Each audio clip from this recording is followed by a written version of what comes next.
about 1.8 years ago, I woke up with my husband on a Sunday morning, and his speech was all garbled, but he was in good spirits.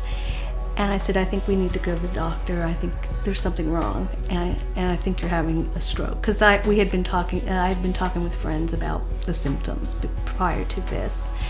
My husband's 22 years older than I am, and so it was something that just was on our minds as far as family, friends talking about symptoms.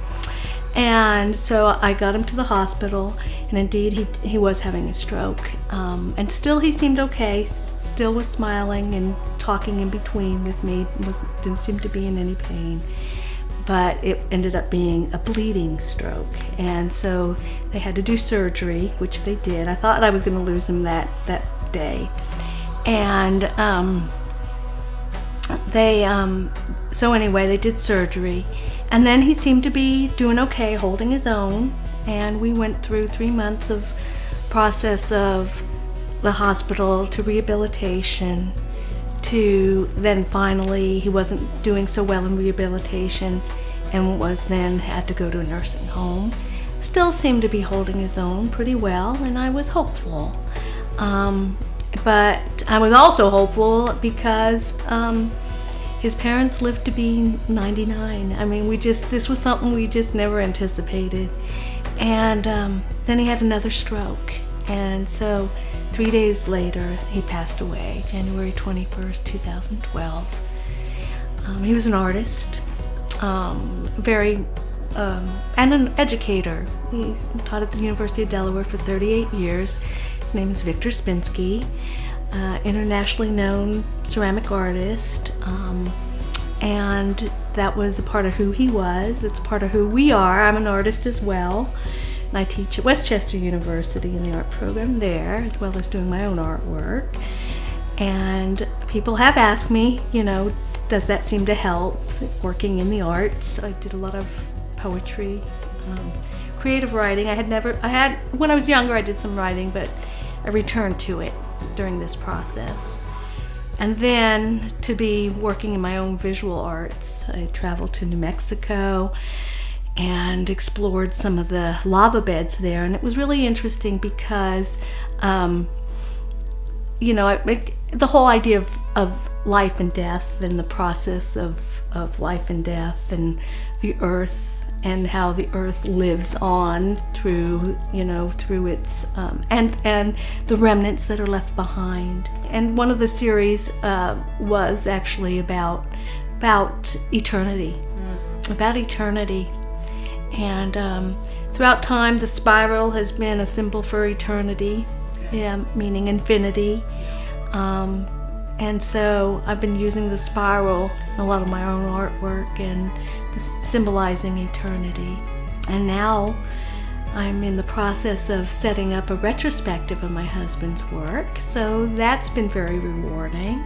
I also set up an award in his honor with a mutual organization that we belong to. It's called National Council for Education in the Ceramic Arts.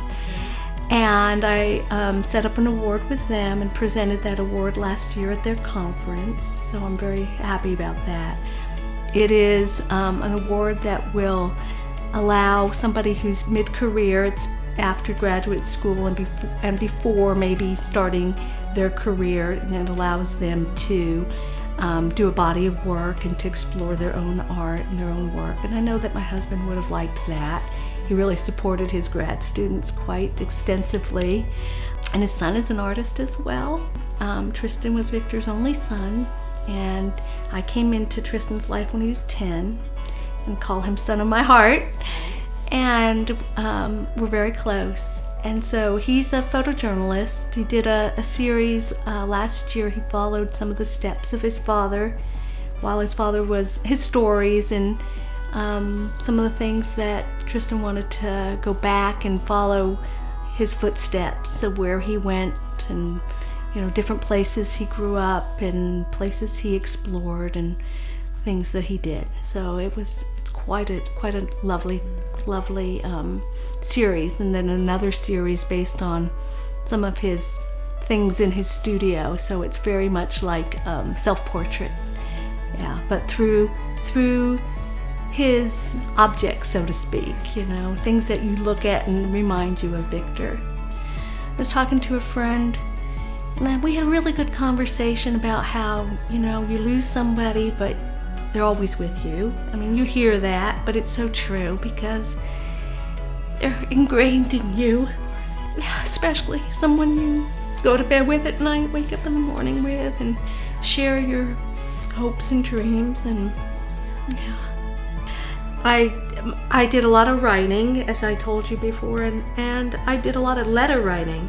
When he passed away, Tristan and I both put a letter in his pocket and, you know, just expressed our love and sent that with him.